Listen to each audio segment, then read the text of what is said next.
Hi, everybody. It is 12 o'clock, and we are going to get started. I want to welcome you guys. It's going to be a great session today. We're really thrilled that you're here. This is our first webinar of 2026. So, we normally have a webinar on the second Friday of every month. Make sure you're looking at your emails, looking at LinkedIn so you can join us. We are pleased to present this webinar through SITE. And if you're not a member of SITE, we have to have a conversation because why are you not a member? SITE is the Society of Insurance Trainers and Educators, and we have so many wonderful things. It is the place to go if you are training in the insurance industry. No matter if it's P&C, life, claims, whatever, if you are a trainer, this is your home. You have found your people. We have member expertise. We've got workshops and webinars. We've got a wonderful newsletter. Our January issue came out last month. Mentorship. We have our own ITP designation. So much cool stuff with this organization. It is your home. If you want to get nerdy about insurance and about training, this is where you need to be. We have one of the great things we do at SITE is our Train the Trainer program. And our spring session will be happening in April. The dates are on the screen. You can go to our website and get more information. But it's always a great time. We have a great turnout. You get to learn all of the things about putting on presentations, like not having 20 trillion words on your slides and, using the same font and not stealing other people's stuff, all kinds of great things. It's a wonderful, wonderful program. We also have a swag store. Everybody loves some good swag. So make sure you go check us out on Spreadshop. And if you have not liked and subscribed to us on YouTube, please make sure you do that. We do put these recordings out on YouTube in case you miss a month. So they're out there. And then, of course, make sure you connect with us on LinkedIn because we have some great posts about training in the insurance industry out there. And save the date for November 2026. Save the date because we are having our annual conference in Austin, Texas in November 2026 with more details to come.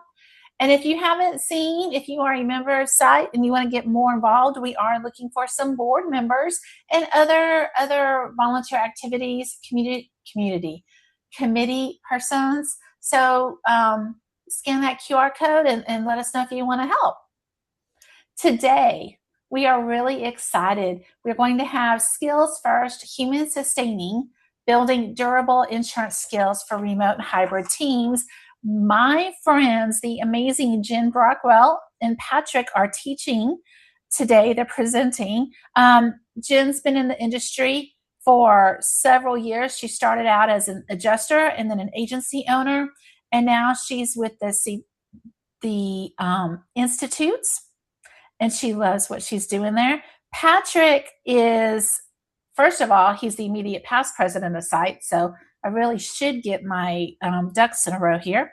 But he also serves as the Director of Education at the Academy of Insurance, and they both have an amazing background and all of the information in the world. So we are so thankful that they are here to present with us today.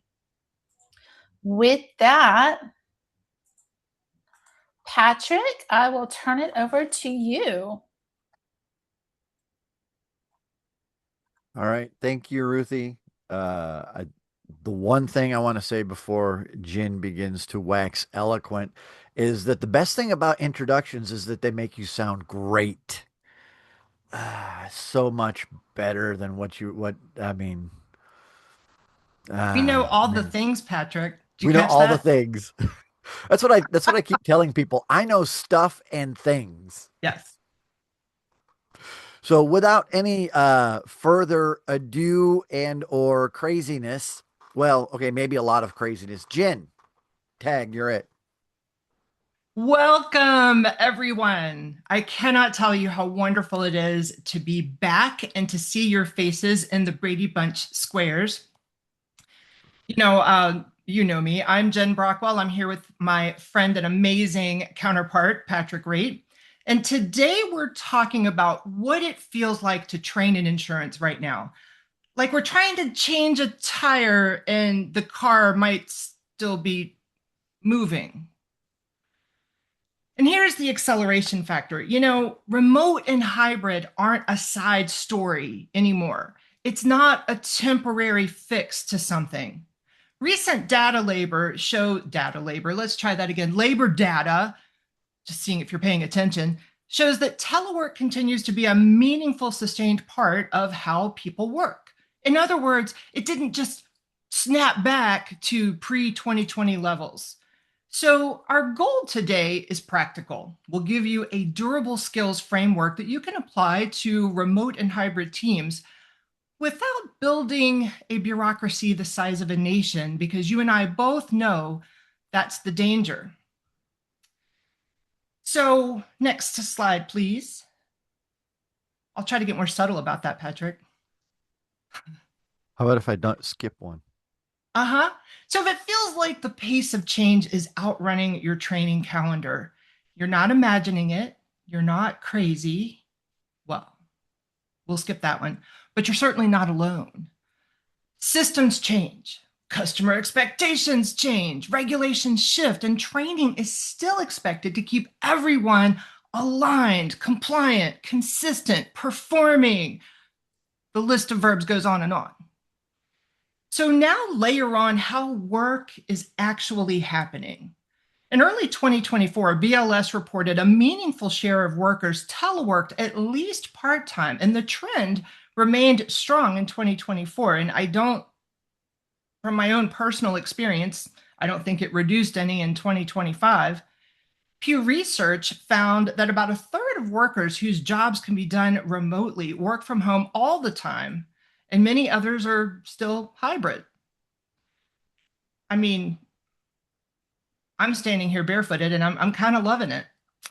So here's a fun insurance adjacent data point. NCCI findings show remote-friendly office roles saw about a 40% decline in workers' comp claim frequency from 2019 to 2022.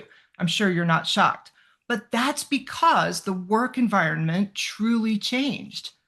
So when we talk about remote and hybrid people, we have to be very careful sometimes because it introduced a lot of challenges into our world. But those folks don't cause all the problems. Well, don't ask the people in my organization because I might, but it absolutely changes the failure modes. So that's why we're going to focus on skills that keep performance stable even when the work environment keeps shifting. Next. So here's what we hear over and over across claims, service, marketing, agencies, underwriting support, name a department. We can't keep up. Well, everyone's doing things a little differently. Wow, the emotional temperature is rising. Those are training problems, but they're also throughput problems. So now we could talk about a dozen examples of where this shows up. But if you want to see skill drift, emotional load, and quality variance in one place, look at the file. Next. So documentation is not the boring part of insurance, even though there are plenty who would disagree. But you see, I'm talking, and no one gets to disagree right now. It is the safety net. It's how we prove what we knew, when we knew it, what we advised, and why we made the call we did in that moment. And here's the training problem. Documentation is one of the hardest habits to train well. And, most teams undertrain it. They stress the importance of it. You got to do a good job. Especially on the agent side. I don't like to broad brush. Because, agents say claims adjusters are difficult. Claims adjusters say agents are terrible. You've heard it, I don't like to broad brush, but I'm going to broad brush a bit with a lot of love. If adjusters aren't perfect at documentation, then agents are often the hold my beer segment. They're not trained very well in the documentation category.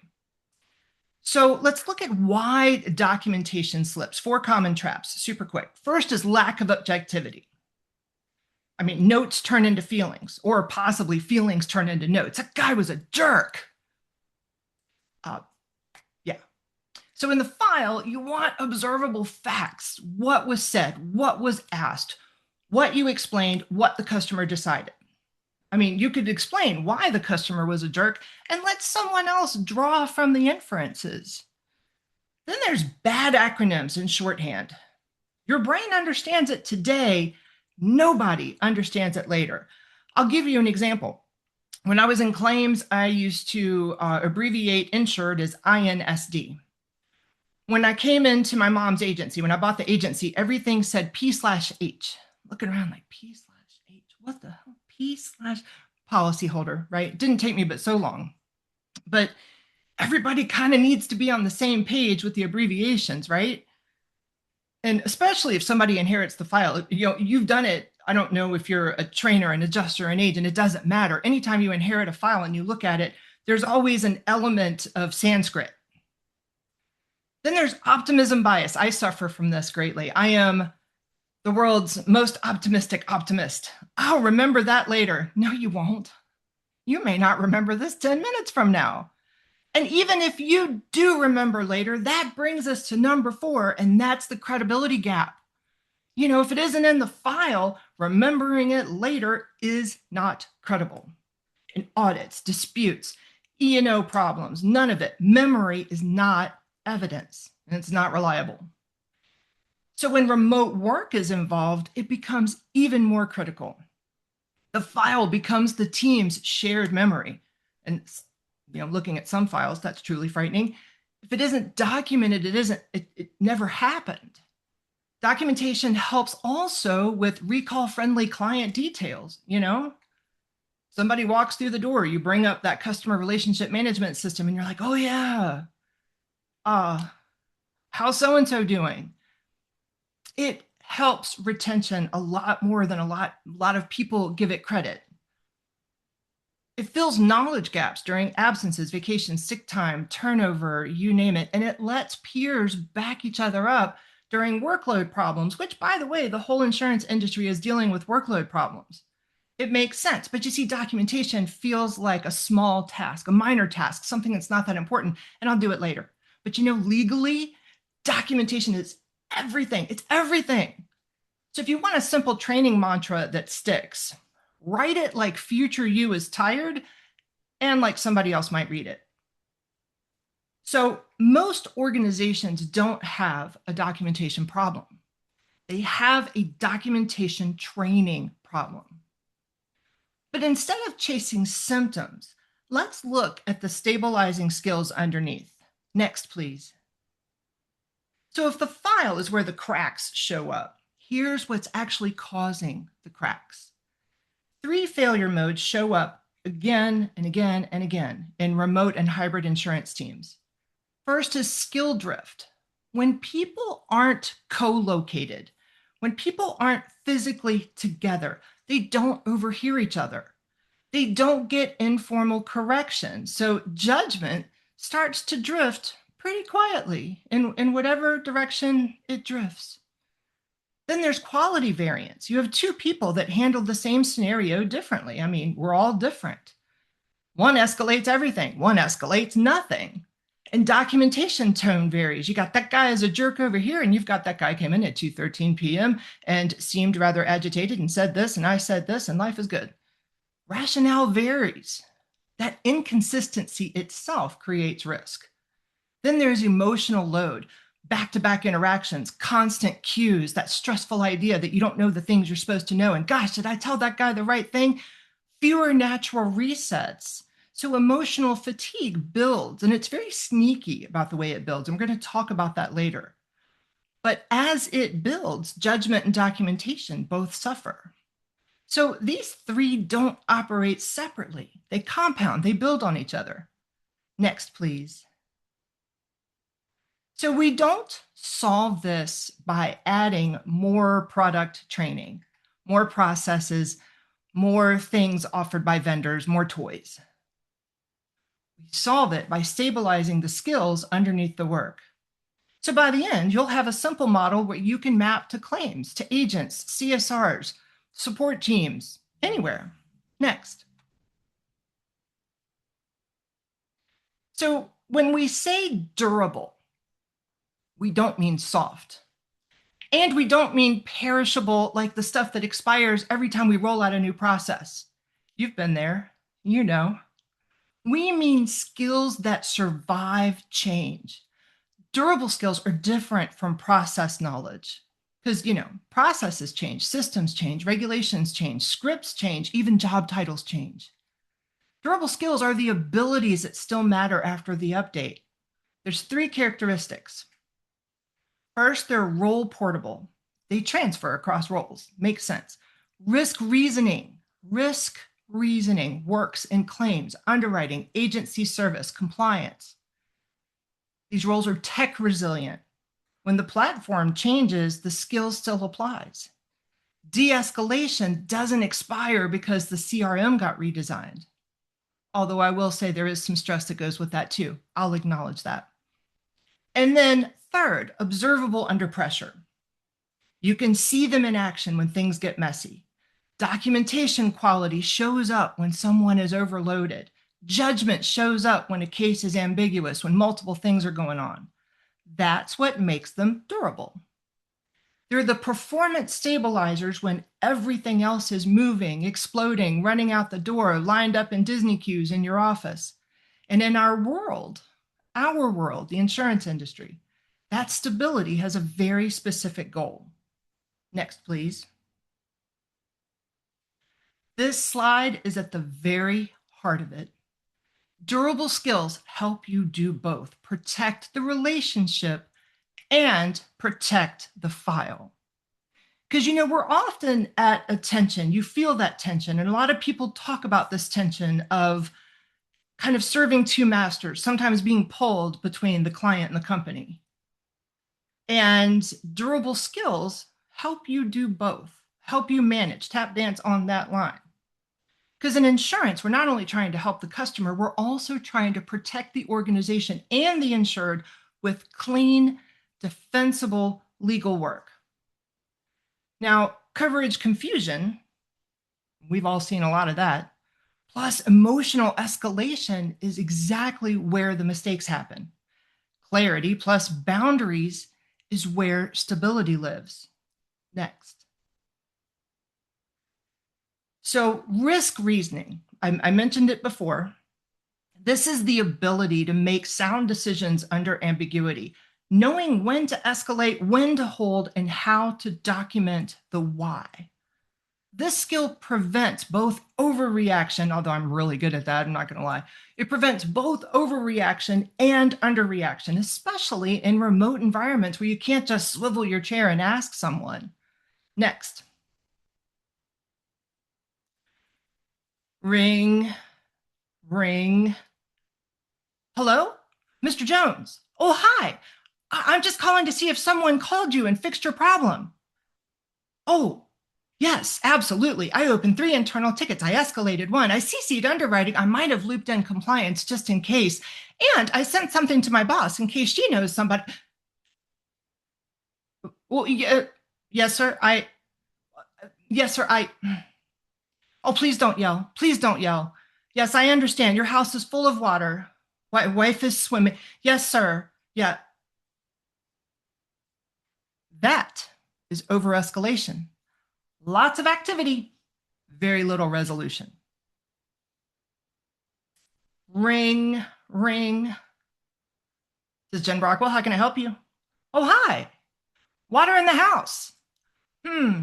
Quite unfortunate. I'll make a note in your file. That, my friends, is under escalation. No structure, no triage, no protection of the file, no protection of the customer. So Agent Alex shows us the extremes, even though in the middle of it, I called myself by my own name. Doesn't matter. So what Patrick is going to walk us through now is the structure that keeps people out of those extremes. Patrick, to you, my friend. All right, here we go. Thanks, Jen. And what we want to deal with here are some skills that really matter for us as we are dealing with this in the context of that hyper escalation or under escalation or just the remote and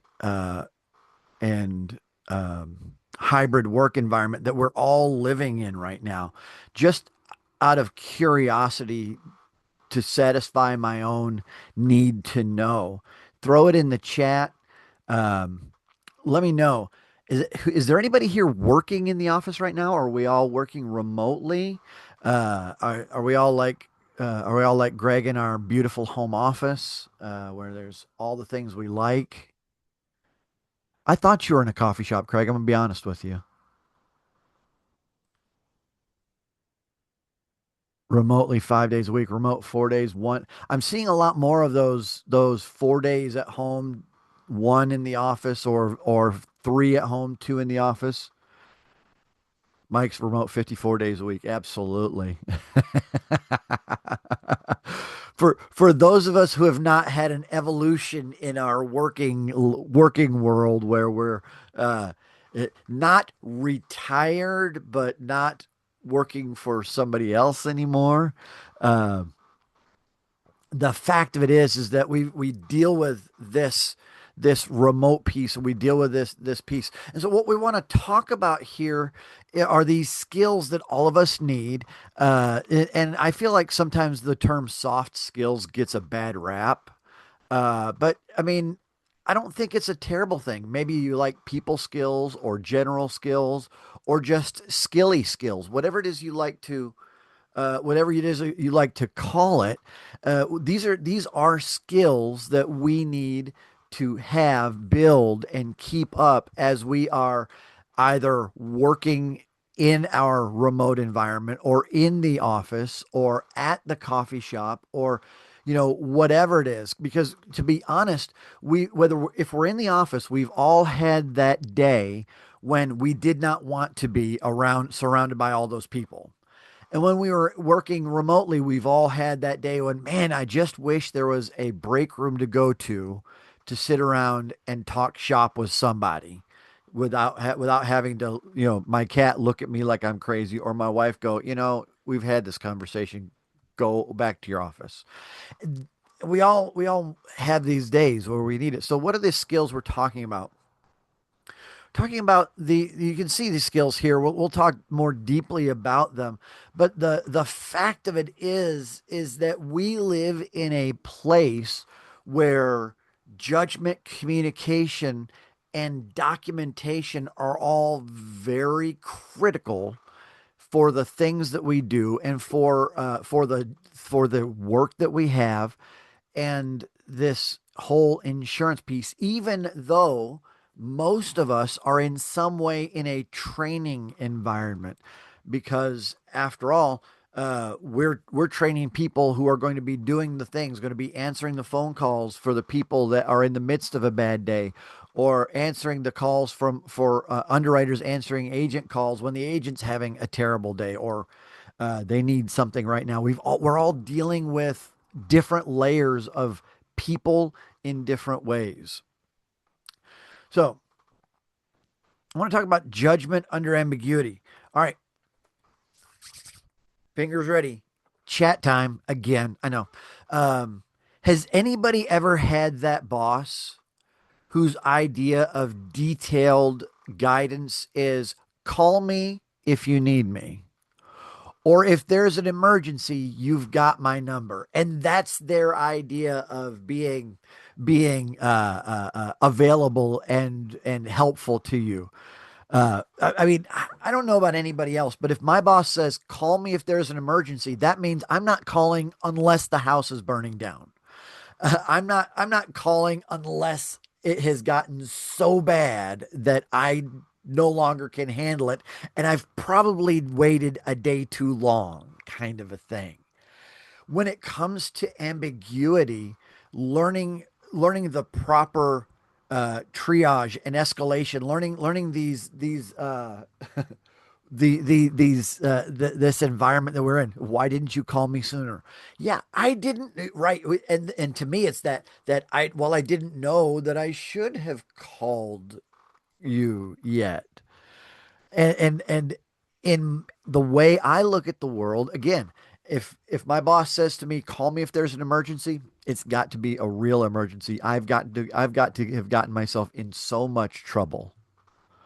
Scott, I like that. We've had that boss, but we also do check-ins every 2 weeks. Yeah, me too. I'm checking in with my boss periodically and having those conversations as well. But when it comes to ambiguity, we're living in a time where things are just not ever as clear as they have been. It's there's no more the boss walking by, hey, checking on you. Hey, how's everything going? In a remote environment, it could be if you don't have regular check-in meetings, or if the schedule makes it so that you don't are not able to have those regular meetings, that the ambiguity can set in because it's real easy to forget to reach out on Teams to say, "Hey, how are you? Hey, what are you dealing with? Hey, what are you working on? Is there anything I can help you with?" So that simple question there opens the door to, "I'm dealing with this thing and I wasn't sure whether or not to bring it to you."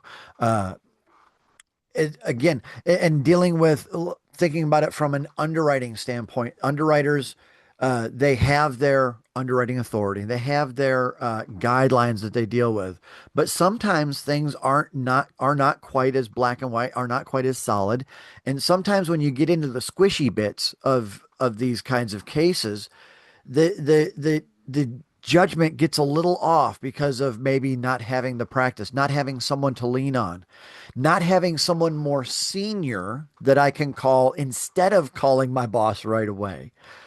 I don't know about you, but I like to call someone other than my boss when I have a question. I want to, if I'm working with Jen or Ruth, I'd rather reach out to them, say, "Hey, what do you guys think about this situation?" Rather than calling on, Greg, who's gonna give me that look like I'm an idiot. He wouldn't do that, but I mean, we've all had that boss too. Anyway, you know where we are. The idea of this ambiguous life that we live, whether it's I don't know whether or not I should send this up the chain, or whether or not I need to get somebody else involved in all of those decision making processes that we have. Remote judgment pitfalls. Well, let's be honest with each other. In this remote world that we live in, we do often think to ourselves, "Well, I've got it. It's no problem." And we get into the idea of "I'm alone," even when we're not. And many times in a training environment, we are very much almost alone. Not that we're completely alone, but I mean, I know some of you work in distributed environments where your training team is set across 4 time zones and multiple different states and things like that, which can make for that "I'm alone" feeling. Or you are in that, or you're still learning how that distributed remote work works, or the hybrid environment where some folks are in the office and others are not, and it creates those kinds of those issues to where when we're out here in this remote world, we wonder.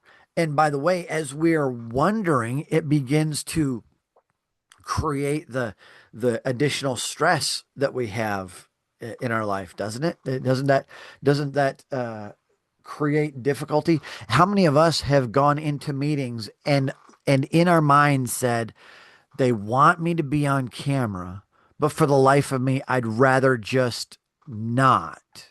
Because if we were in the office, we'd sit there and we'd quietly sit at the table and let the conversation go on around us, thinking to ourselves, "If I could just get back to my desk, I'd be doing other things."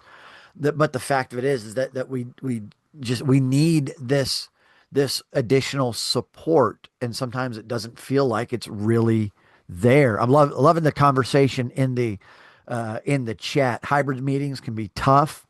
You have to be intentional. F Hybrid classes consistently forgetting about the camera.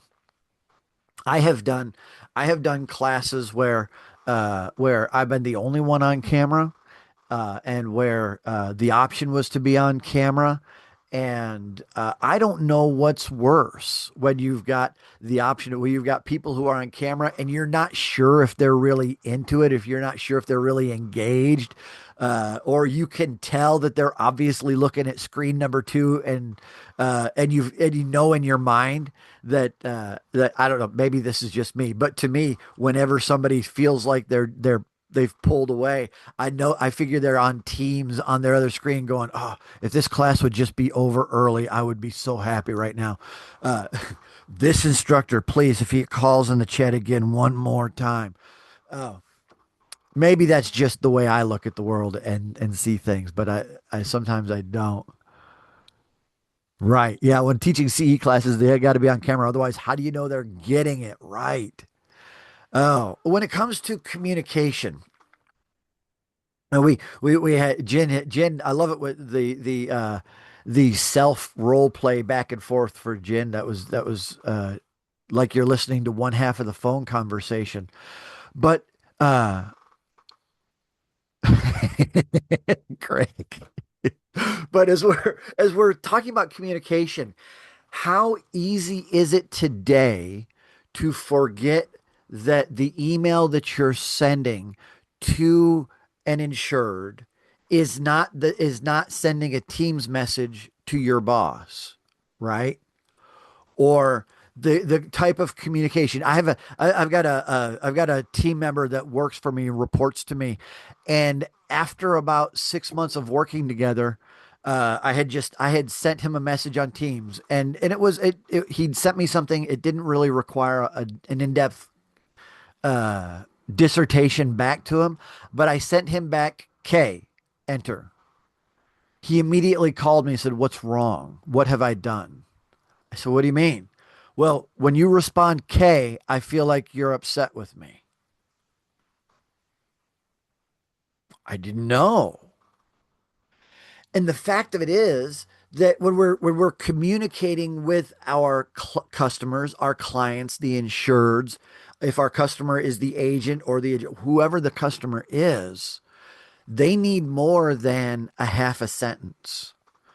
I've caught myself more than once this week sending an email and getting the first sentence out, hitting send, and then realizing, no, wait a minute, that might have required more of a response because it's not. I didn't even address the second thing that was in the email or the real point of the email after all. And when we're dealing with customers in particular, okay, all right, fine, yeah. Um, Yes. Oh, yeah. Ruth says, seeing this with younger professionals new to the industry, they sometimes forget not to email customers, text speak. As John says quite eloquently, uh-huh. Right. We're we when we're communicating with these people, number one, all that communication is going to the file at in some way. All of that communication is a part of how we're dealing with people. Um, and that communication can be uh, not just the fact that we're getting bombarded with emails, but having to respond to them. The fact is that we are communicating uh, to stressed out people, from stressed out people, and in a manner that doesn't convey everything that we're really thinking. Because here I just kind of inside baseball moment because we're using whatever this Canva, and I'm going back and forth between the Canva window and the Zoom window, and sometimes I'm not fully seeing all of your wonderful faces in the cameras, and I got to come back to the chat periodically just so that I can see what's going on. We've all got 1,000 things coming at us all the time. I mean, I think it was Craig had mentioned the second screen is calling, or we're dealing with not remembering who it is that we're responding to or what venue we're responding in. The tough thing if you get to tech, you ever email somebody back on your phone and forget your email and you feel like you're texting, or it's or it or you missed something or whatever. All of these things create the stress that we have related to this communication, um, in part because we don't know, right? I mean, as I'm looking, I know I can tell that you're here. I can tell that you're, you've got many of you've got your cameras on and you're paying attention, and you're all dealing with it. I'm going to talk about that discoverable bit in a minute here, and in some ways, it's absolutely fantastic that I've gotten getting to see people I haven't seen in a while and faces that are here. All of this communication stuff is so stressful. And and um we deal with things such as boy, I sent that, boy, maybe I shouldn't have. Or um you send the email hoping for a quick response and the response doesn't come. Or maybe it's a Teams message that you sent, and while you're trying to respond to a client, a customer, a claimant, whatever it is, and getting that professional email out, you get the ping from Teams that throws you off, right? And by the time you finish with the email, you're not sure what it all is you've sent, or what it all is that you meant to say.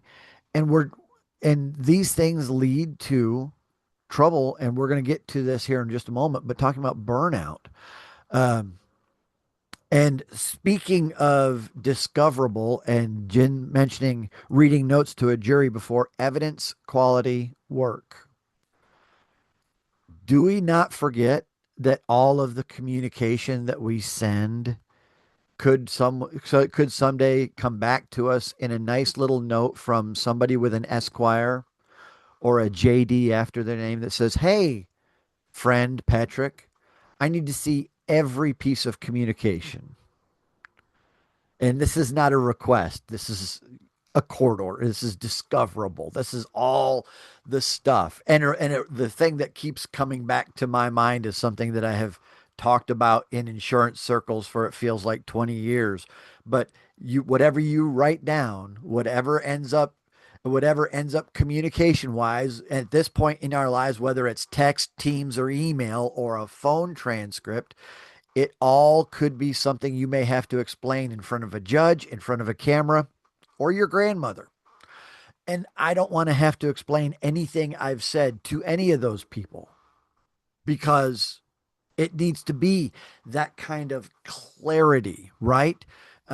When we are documenting our files, when we are having conversations about these files, in my mind, when we're dealing with those things, every communication could be a part of the court transcript at some point, even to the place training people to where somebody asks, "Well, how were you trained about in this situation?" And then the training department gets the letter that says, "We want to see all the information you've got regarding X training." And boy, howdy, is that not a fun way to have a day. So the fact of it is that our our our work when it comes to documentation, not only is it that you may have to explain it, but in truth, the things like Jen was saying earlier on, "I'll remember," or "I'll be okay, it'll be fine." Uh, Part of it is that as remote teams, it is even easier than ever to lose the knowledge of an employee who's no longer around the company. because let's face it, the time is gone to where most people are no longer getting a job with a company and sticking with that organization for 20, 30, 40, 50 years. In fact, I just celebrated 9 years with my current organization, and this is the longest I've worked for a company since I got out of the army. And even spending 10 years in the army, I didn't spend 10 years all working in one place, different parts of the country, different parts of the world, and working with different people. So I had job changes every couple of years. I've never been in one place this long. And that is only going to continue the longer we are, the farther we get into the 21st century. And the fact of it is that with remote work, with the work that we're doing in this distributed environment, it is so easy for institutional knowledge to no longer become institutionalized. I like how we have it on the slide there. That tribal knowledge, that knowledge that at one point we all had where we were, but as people have moved on and spread out, some of that knowledge gets siloed and some of it never communicates ultimately to the company in a meaningful and useful way.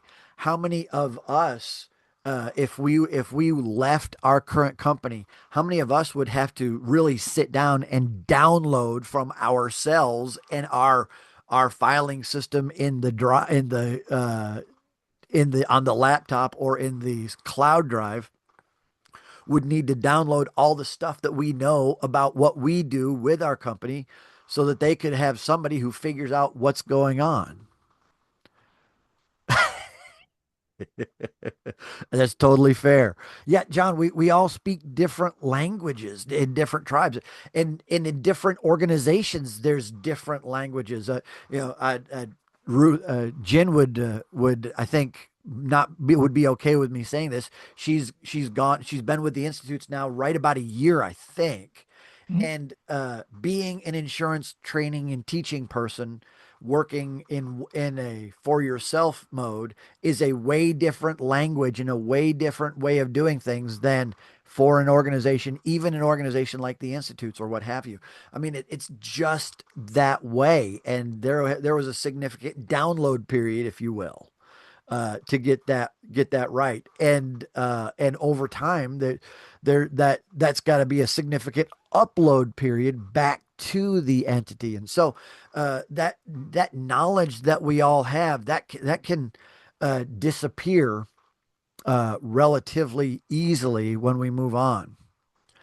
And really, one of the things that we wanted to talk about, and I'm glad we've got a little bit of time yet, is burnout, and we're all susceptible to that.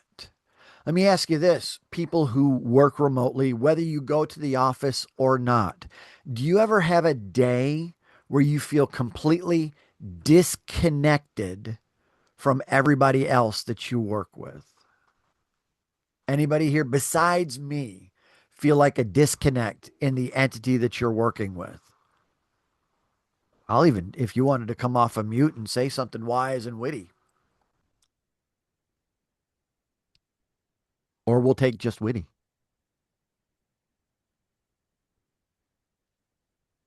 So, all Well, right. I'll chime in.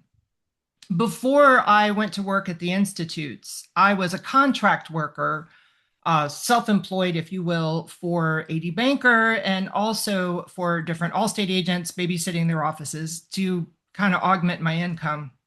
But focusing on my relationship with ADB, my goal was to no longer be self-employed because I was tired of being in charge. I had a burnout diagnosis. I wore too many hats. I suck at delegating, by the way.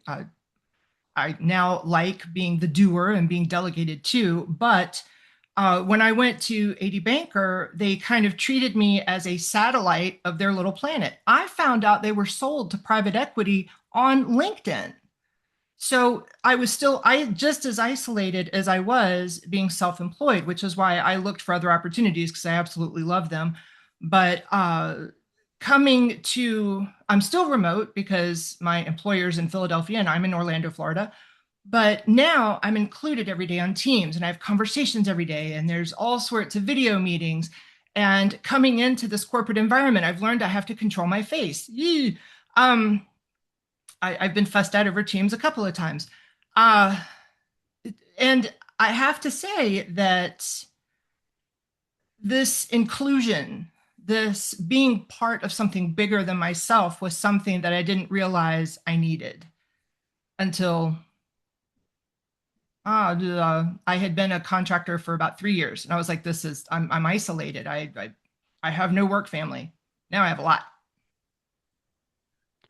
Yeah, and I Yeah. would say one of the other pieces that kind of is in that orbit too is think about all the M&A that's going on right now in the insurance world. I just retired from corporate America back in June after 3 years with Zurich. And what do I read in the trade press? Zurich is buying Beasley. Talk about the cat that ate the canary. And at some point, you just kind of hypothesize, what does that organization look like, and how does that change that? But more to the point, different tribes and different languages. Beasley is principally a London organization, syndicate. Zurich is old line European, and having worked for two European companies, their approach is if it's not done in Europe, it's not done well. And so by extension, now you've got a lot of different things. And oh yeah, by the way, Zurich is huge in the US. And so I think about former colleagues and I'm like, you're going to have to learn a totally different language. And it brings light to the old saying, the US and the UK, two countries separated by a common language. And so we think about, terms that get used and get thrown around, and suddenly they're going to mean different things. And so that tribal knowledge, again, with the graying of America and people retiring, is just going to morph into who knows what.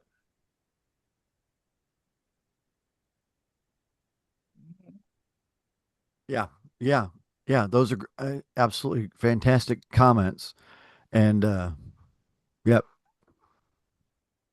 So, as we're dealing with this idea, I don't know that I have experienced a burnout situation in the way I deal with things, but I can tell you for sure I have experienced isolation in what we do because there are oftentimes that independence of what I do in relation to the rest of my company, and sometimes it feels very siloed, like there are things going on in the background that I didn't know anything about, and so that idea of the silo or the isolation is very real. So yeah, appreciate the conversation and the comments. Um, so here's the part we trainers love and leaders fear: skill levels. We're not building a bureaucracy. We're building a shared tribal, shared uh, organizational language. We're building what we want to do as a group, and we want to build people up through this layer of we're reliable at the basics. Our people are able to do what they need to do. They aren't experts necessarily. They aren't at the top of their game. They're able to be competent and confident in the whole piece that they've got to take care of and handle. Um, oh well. Sorry, I was trying to look at the chat there.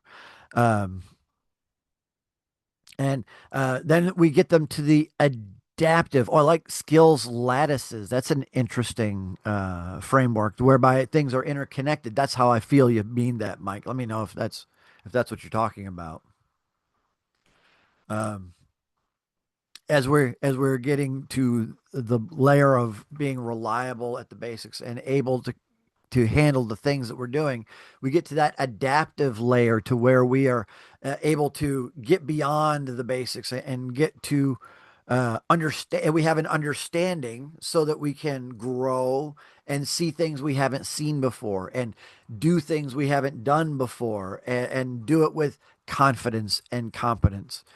At some point, we people turn around and one day they're the expert, the one that other people lean on, and I don't know about anybody else, but hearing people come to me with questions or people who would say that I'm an expert or I know things, and if you need to know how things go see Patrick. That to me is a surprise because I generally usually feel like I'm still trying to figure things out. What makes you think I'm an expert on something? I had this conversation here just today with somebody. I taught something brand new for the first time this week, and we were talking about that, and I was getting some feedback on how it went, and I said I felt like I was rushing the entire time, and the feedback I got was, no, you weren't rushing. It was just a lot, and so I appreciated that that it was not exactly as bad as I thought it would be, and I often feel like maybe you all feel the same way. You get surprised when people think, oh, you know what you're talking about, and I don't always feel like I know what I'm talking about. Uh, yeah, Zarin says experts are people who are great at the basics and able to adapt into multiple situations. Yeah, the greatest of athletes know the basics of their sport inside and out, and they continue to learn and rehearse the basics inside and out. Um, you know, so one of the things that being in the military teaches you, you're never so experienced that the basics don't help. You're never so good at what you do that you don't have to go through all of the checklists every single time. Uh, we would uh, we would uh, we would do things, do certain operations, and be going to do something we'd done 1,000 times, and we would always prepare the same way. We talk about it, we walk through it, we run through it. We try it in the daytime. We try it in the nighttime. And by the time you're doing the operation, by the time you're finally doing the one that counts, you've done it 100 times, and it's memory. It's not that you're an expert. You're really practiced. I like that. I fear not the man who's practiced 10,000 kicks once, but the man who's practiced one kick 10,000 times. The best way to relearn, remember, keep fresh on the basics is often teaching them to others. Absolutely. Absolutely.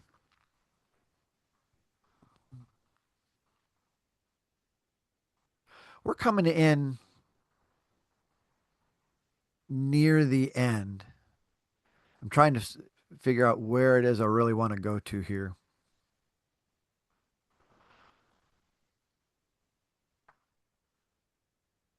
Okay. We've talked about this a little bit.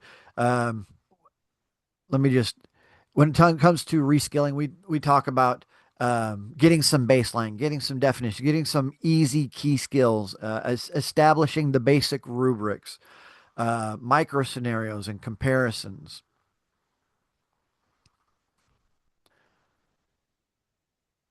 As we get through, we're talking about a 4 week reskilling cycle, and as we get into the third and fourth week, talking about getting more feedback and assessments and the micro coaching and going back and starting things over and continuing to focus on all of the pieces as we go. And let me just pause right here and bring the conversation back around to us here. We talked about the ideas of how we can end up having burnout and having that emotional fatigue. How do we, training people, how do we make sure that we are fully who we need to be, combating that fatigue, combating that overwhelm, that breakdown, that isolation? How do we fight those things as we're the people who pour into other people? I remember we were working on multiple projects, Ruth and I, and we were talking about. I think you were teaching all morning long, and by afternoon, ready to be done talking to people. I like that you rest, recharge, and relax. I always say I get to do this every day. Absolutely, that's a fantastic. The attitude that you get to do this is a real game changer for a lot of folks. Some people look at their job and say, "I have to." We are we are we are in a place where there's a lot of things that we get to do. What's one technique you use at work to reset? Is it a cup of coffee? I try and go for a walk at least once a day.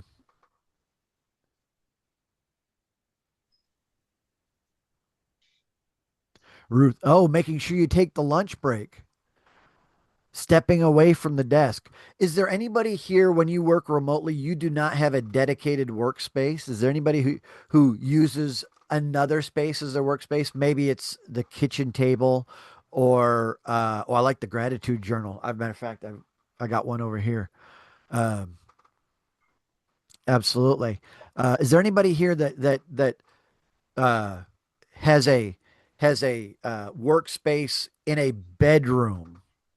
In my opinion, the worst possible place to work. One day a week in a coffee shop just to change the scenery. Craig, that's a great idea. Sometimes the change of atmosphere, the change of the walls, does that not spur some creativity? Help us to think things Yeah. through in different ways.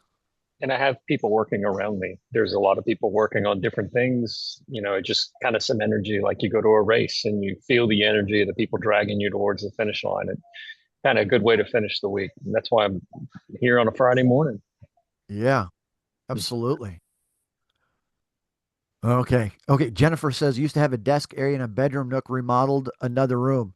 Great. You know what? Because studies have shown if we work from our bedroom, we don't sleep well. And sometimes we don't work well. And sometimes the things don't get mixed up too much. Lisa, I used to have one in the family room and it was horrible. Yeah. We had somebody working at my company during COVID. She and her husband both were full time working remotely, and they worked both of them from the kitchen table, trying to do different things. One on sales calls, the other one trying to edit videos and do voiceover work. I mean, just those kinds of things. Yeah, you all have great thoughts and ideas, and I think this is I have no reason to be in unless I'm working. Yes, absolutely. Yeah. Yeah. I have done some I've actually spent money and spent time in a co-work space just to be out and like Craig said among people that are also doing some work and that helps me sometimes. So yeah. Well, that's where we're going to end it. So any other questions, comments, concerns, anything for the good of the cause before I give it back to Ruth, or I'll just give it back to Ruth and All right, you guys. I love the chat. It was on fire. It was great. Poor Patrick missed half of it, but that's okay. Patrick, thank you for doing a brilliant job. I'm sure we all took away something. So many helpful hints and lots of different ways to look at this. So thank you so very much. I hope you guys come back and join us next month where we will have another amazing webinar for you. So y'all have a wonderful afternoon and we'll see y'all all soon. Bye.